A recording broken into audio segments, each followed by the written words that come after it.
Hello student, welcome back. आप सभी लोगों का स्वागत है आपके अपने यूट्यूब चैनल पीजीएमएन में। हमने यहाँ पे स्टार्ट किया हमारी बायोलॉजी की सीरीज़ और इस सीरीज़ में अभी हम मूव करने वाले हैं towards a very special and very important chapter जो है human reproduction.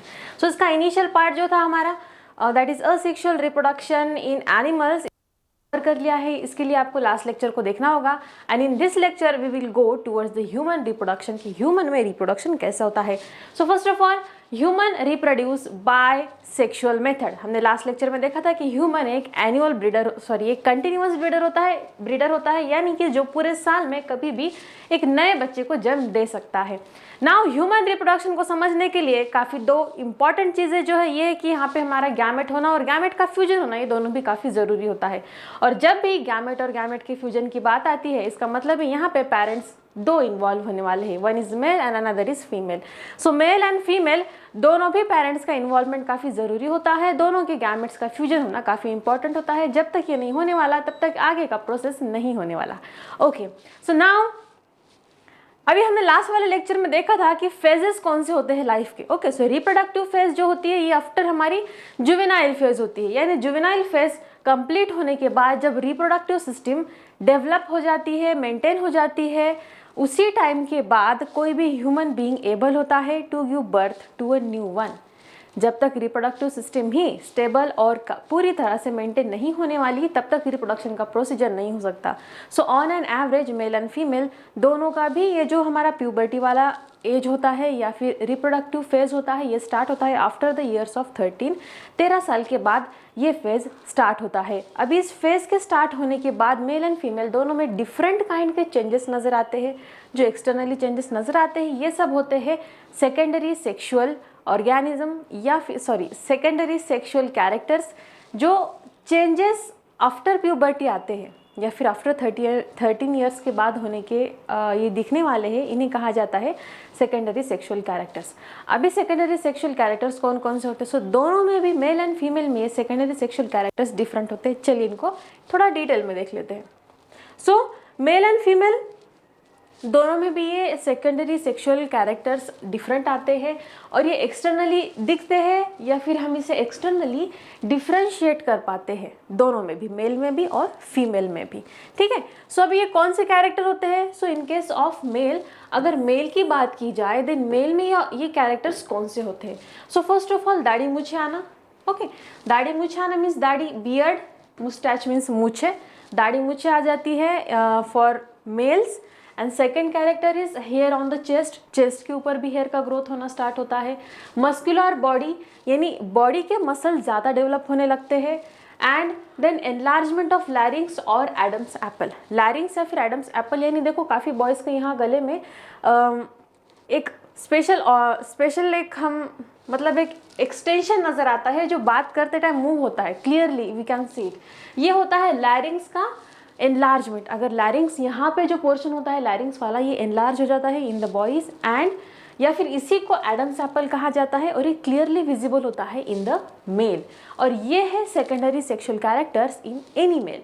Then moving towards female, अभी फीमेल में कौन से सेकेंडरी कैरेक्टर्स नजर आते हैं? Number 1 is development of breast, breast का डेवलपमेंट होना स्टार्ट होता है। देन पेल्विक वाला जो रीजन होता है ये थोड़ा सा ब्रॉड होता है एंड इनका जो पिच होता है वॉइस का ये हाई हो जाता है। पिच वॉइस का हाई होना इसका मतलब है इनका आवाज़ मोटा या भद्दा नहीं होता, आवाज़ पतला होता है, यानी वो चिल्ला सकती है, काफ़ी दूर तक आवाज़ जाएगा, इसे कहा जाता है पिच। और जो बॉयज़ होता है इनका पिच कम होता है और इनका आवाज़ थोड़ा सा फट जाता है, यानी थोड़ा सा मोटा आवाज़ हो जाता है। ये होते हैं सभी secondary sexual characters in male and female. चलो अब आगे बढ़ते हैं। नाउ अभी हमें देखना है नेक्स्ट में कि मेल का रिप्रोडक्टिव सिस्टम इसमें क्या क्या कंसिस्ट होता है। सो आप देख सकते हो आपके टेक्स्ट बुक में कैन यू रिकॉल में एक डायग्राम दिया हुआ है और इसके लेबल्स आपको करने हैं। सो ये डायग्राम ऑलमोस्ट काफ़ी बार पूछा गया है in your board exams. Means आपको डायग्राम नहीं ड्रॉ करना होता बट एटलीस्ट डायग्राम दिया होता है and you have to rename it, rename करना होता है कि कौन से पार्ट का क्या नाम है। ओके, सो इस डायग्राम को अच्छे से कर लेना। ये डायग्राम इसके पहले भी हो चुका है बट फिर भी हम एक बार लेबलिंग के बारे में देख लेते हैं। सो ये वाले जो रेड कलर के दो इस तरह से दिखाई दे रहे हैं आपको, सो ये है सीमिनल वेसिकल्स। देन उसके नीचे एक हार्ट शेप वाला एक ग्लैंड होता है जो बैक साइड में है, it is known as prostate gland. Then ये वाला जो कनेक्टिंग ट्यूब्यूल है, जो रेड कलर का पाइप है दोनों भी साइड में, इन दोनों को कहा जाता है वास डिफरेंस।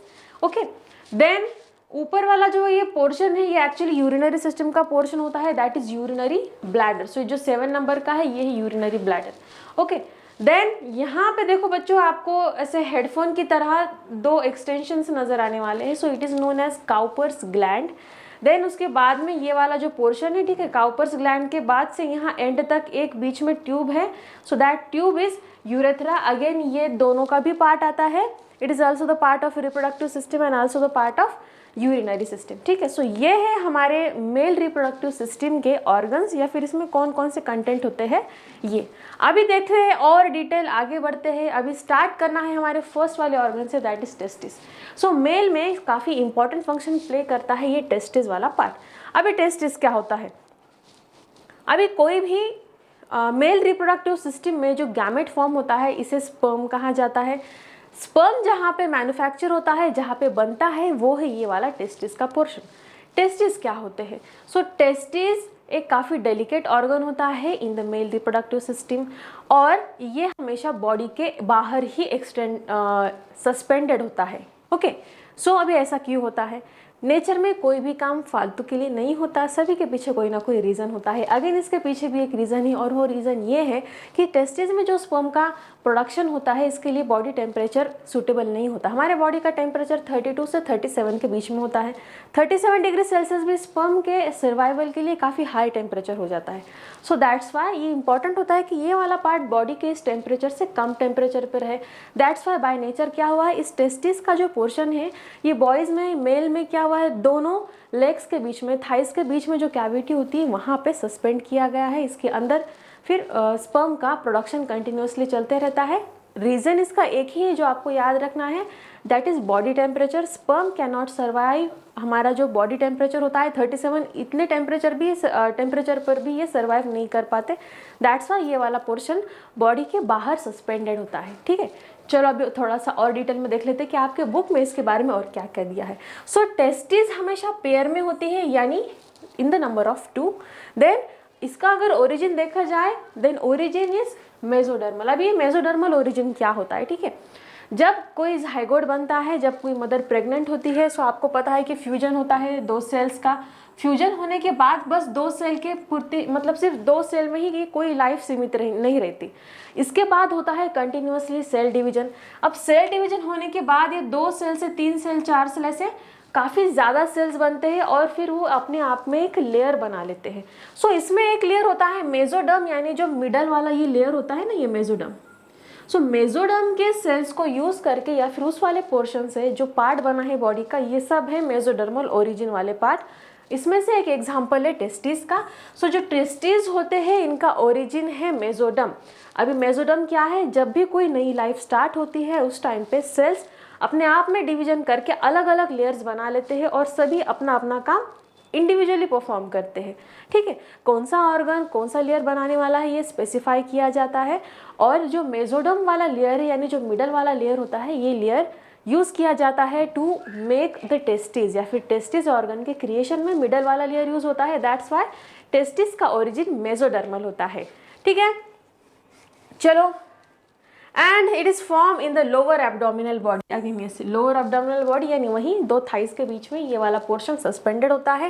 एंड अगेन इसे एक बाहर अगर इसको सस्पेंड करना है, देन ये डायरेक्टली सस्पेंड नहीं किए जा सकते, इसके लिए कोई एक्सटर्नल पाउच चाहिए। जैसे हम बाजार से अगर हमें कुछ टोमेटोज लेकर आने हैं, सो हम उसको डायरेक्टली हाथ में नहीं लेके आते, वी नीड अ बैग, हम एक थैली, एक बैग लेके जाते हैं। सो सेम उसी तरह से जो टेस्टिस होते हैं ये बॉडी के बाहर डायरेक्टली ऐसे सस्पेंड नहीं हो सकते, उन्हें कोई एक्सटर्नली सपोर्ट की भी इम्पॉर्टेंट ज़रूरत होती है। और यहाँ पे जो एक्सटर्नल सपोर्ट देने वाला पार्ट होता है, जो एक पाउच होता है, इसे कहा जाता है स्क्रोटम। ठीक है, जो एक्सटर्नल वाला लेयर होता है दैट इज स्क्रोटम, और इस स्क्रोटम के बीच में a pair of testis is suspended outside the body. Now जब फीटल लाइफ अर्ली होता है, यानी अगर कोई मदर प्रेग्नेंट है और उसके वोम में एक बेबी बॉय है, या फिर जो फीटस है ये बॉय है, देन जब तक वो फीटस 3 मंथ का होता है तब तक ये जो टेस्टिस वाला पोर्शन होता है इसके एब्डोमेन में, यानी इसके पेट वाले एरिया में होता है। ठीक है। और जैसे जैसे 3 मंथ के बाद ये बेबी या फिर ये जो फीटस है ये और बढ़ता है, ग्रो करता है, देन आफ्टर 3 मंथ्स ये जो एब्डोमेन में टेस्टिस थे नीचे की तरफ, बाहर की तरफ निकाले जाते हैं। ये बाय नेचर ही होता है, ठीक है। और इसी कारण 3 मंथ्स के बाद ये पॉसिबल होता है कि हमें फीटस का सेक्स पता चल सकता है कि वो मेल है या फीमेल है, ठीक है। ये होता है बिकॉज ऑफ द टेस्टिस। आपको एक बात याद रखना है कि टेस्टिस इनिशियल के 3 मंथ्स फीटस के एब्डोमेन में होता है। आफ्टर दैट वो वहाँ से फिर नीचे की तरफ सेंड किया जाता है या फिर सस्पेंड किया जाता है, ठीक है। नाउ अभी जिस कैविटी के थ्रू ये बाहर की तरफ आता है इसे कहा जाता है स्क्रॉटल सैक, यानी स्क्रॉटल सैक, यानी ये वाला जो पोर्शन है, जो पाउच है, that is scrotal sac. And जो वे है या फिर जो कैनल है जिसके थ्रू टेस्टिस एब्डोमेन से नीचे आने वाली है, it is known as inguinal canal, ठीक है। इंग्विनल कैनल के हेल्प से एब्डोमेन से टेस्टिस नीचे की तरफ यानी एब्डोमेन से नीचे सेंड की जाती है। Now about the shape and size of the testis, so generally इसका जो शेप होता है ये ओवल होता है, यानी एक अंडे की तरह ही होता है। एंड 4 to 5 सेंटीमीटर ही इसका लेंथ होता है। And in case of thickness it is width, इसका विड्थ होता है 2 से 3 सेंटीमीटर और इसका थिकनेस जो है ये बस 3 सेंटीमीटर ही होता है। ये थे डायमेंशंस ऑफ अ टेस्टिस। सो यही है वो डायग्राम टेस्टिस का जो आपको बुक में दिया गया है। सो अभी ये जो बाहर वाला पोर्शन है जो एक पाउच की तरह है, ये है वो स्क्रॉटम जिसके अंदर टेस्टिस है। और ये जो इनर वाला पार्ट आपको नजर आ रहा है जिसमें कुछ ऐसे आड़े तेड़े से ऐसे कुछ लाइनिंग्स नजर आ रही है, ये टेस्टिस है।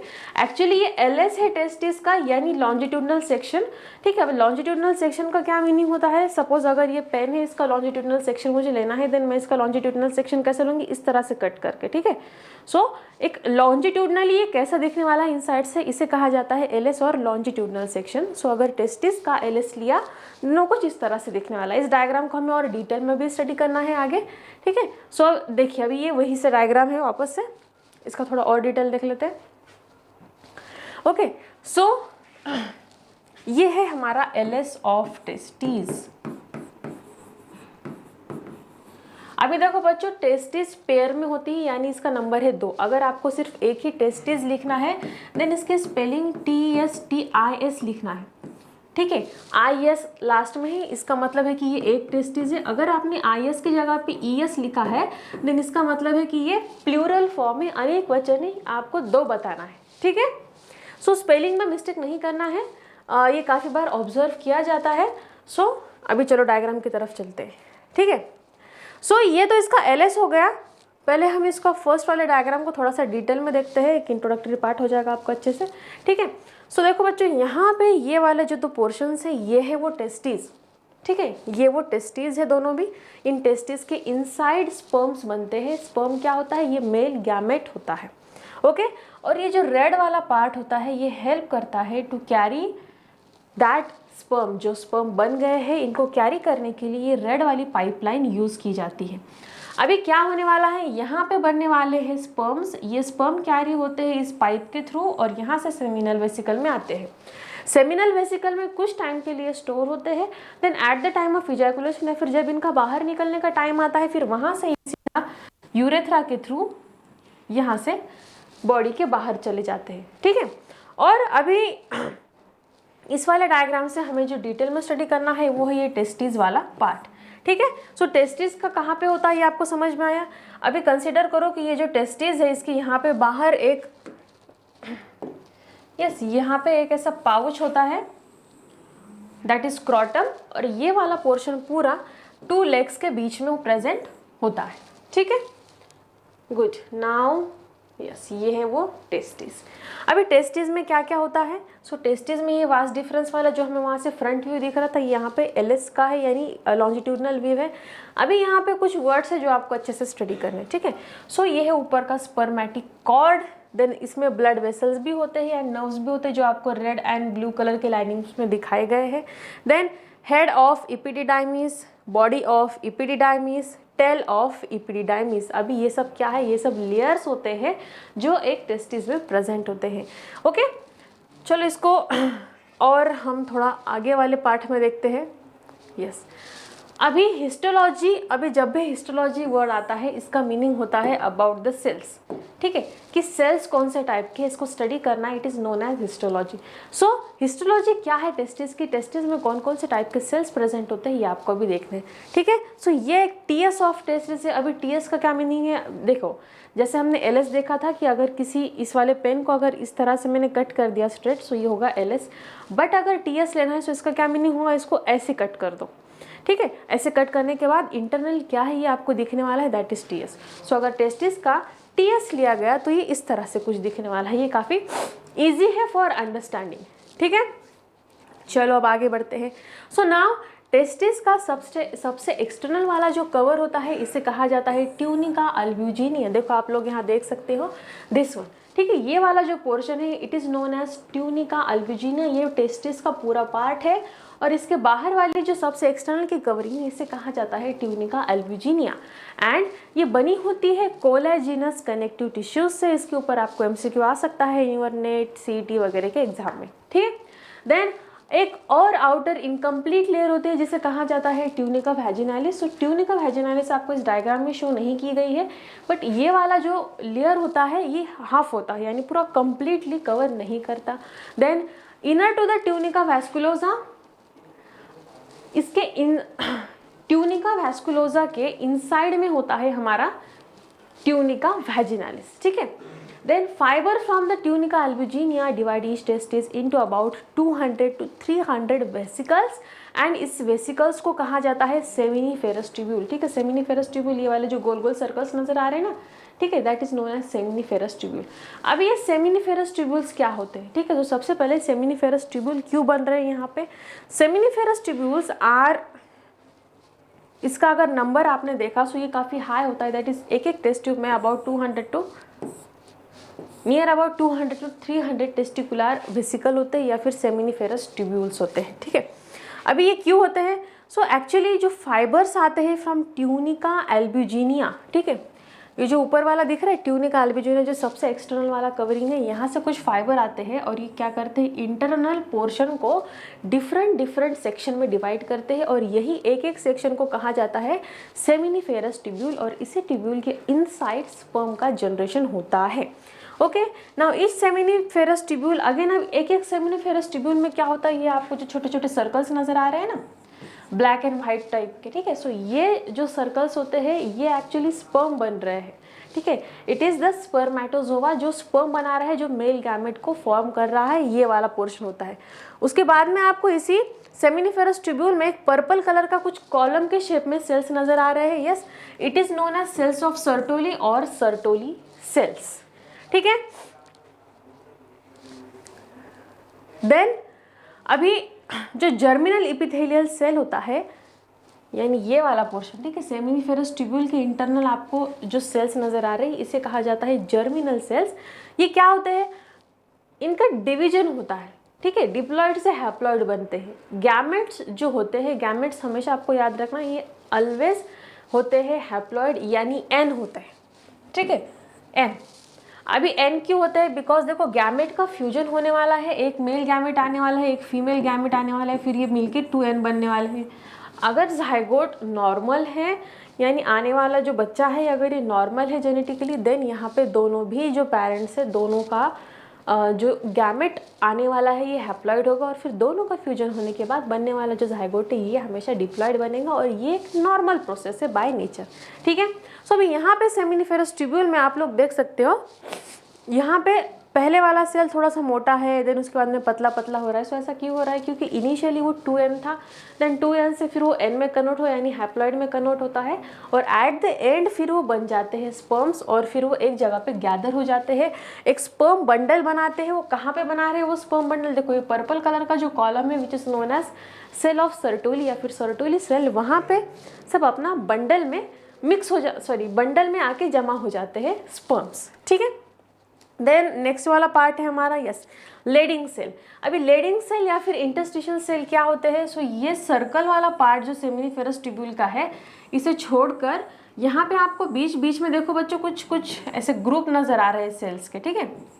सो ये सेल के ग्रुप जो होते हैं इन्हें कहा जाता है इंटरस्टिशियल सेल और लेडिंग सेल।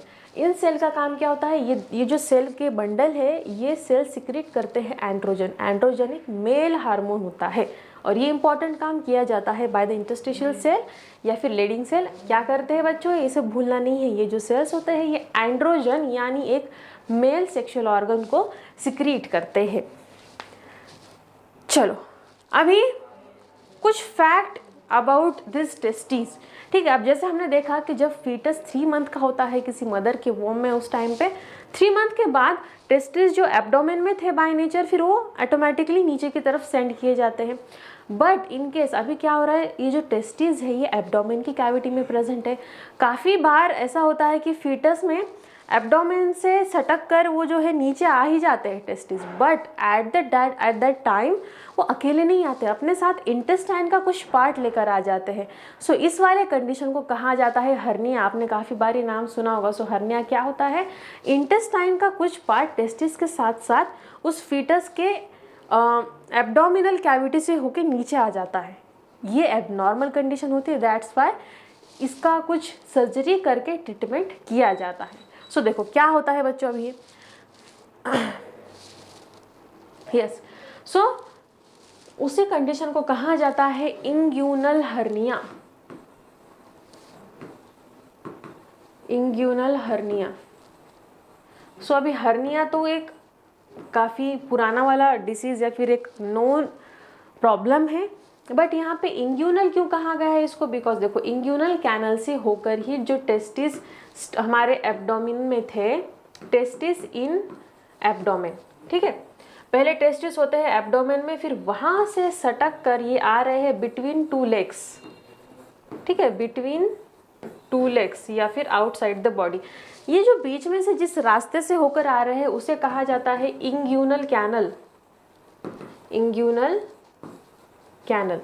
बट समटाइम्स कुछ डिफेक्ट के कारण क्या हो रहा है, यहाँ इंग्यूनल कैनल से जब ये टेस्टिस नीचे आने वाले हैं बिटवीन 2 लेग्स, इस टेस्टिस के साथ एब्डोमेन में का जो इंटेस्टाइन का पार्ट था वो इंटेस्टाइन का पार्ट भी इसके साथ नीचे आ गया। सो इस कंडीशन को कहा जाता है inguinal hernia. Okay, inguinal hernia. So ये था in your do you know. अभी एक और इसमें पार्ट है अबाउट ग्यूबरनैकुलम। सो ग्यूबरनैकुलम एक्चुअली क्या होता है, ये एक टिश्यू होता है जो कनेक्ट करता है वास डिफरेंस एंड टेस्टिस को। So the testosterone hormone stimulates the descent of testes and fibromuscular band called as the gubernaculum in the scrotum। So ये स्क्रोटम का जो पोर्शन होता है, अगर आप लोगों ने स्टेट बोर्ड का पुराने वाला बुक देखा देन उसमें आपको गुबरनैकुलम काफ़ी इजीली नज़र आने वाला है। सो ये क्या होता है, ठीक है, जो टेस्टिस होती है ये है टेस्टिस, इसके ऊपर ये होता है इपिडिडाइमिस, यहाँ पे नीचे वाला एक पोर्शन होता है इसे कहा जाता है गुबरनैकुलम, और फिर ये यहाँ पे वास डिफरेंस पे इस तरह से रखा होता है। ठीक है, ये वाले डायग्राम आपको जो हमारा टेक्स्ट बुक था पुराने वाला 12th HSC का महाराष्ट्र बोर्ड का उसमें मिल जाएगा। ठीक है, तो चलो चलते हैं आगे। Accessory duct. अभी एक्सेसरी डक्ट क्या होती है ये हमें देखना है। सो कंटिन्यू हमारे वीडियोस को वॉच कीजिए। In next lecture we will discuss about the accessory ducts.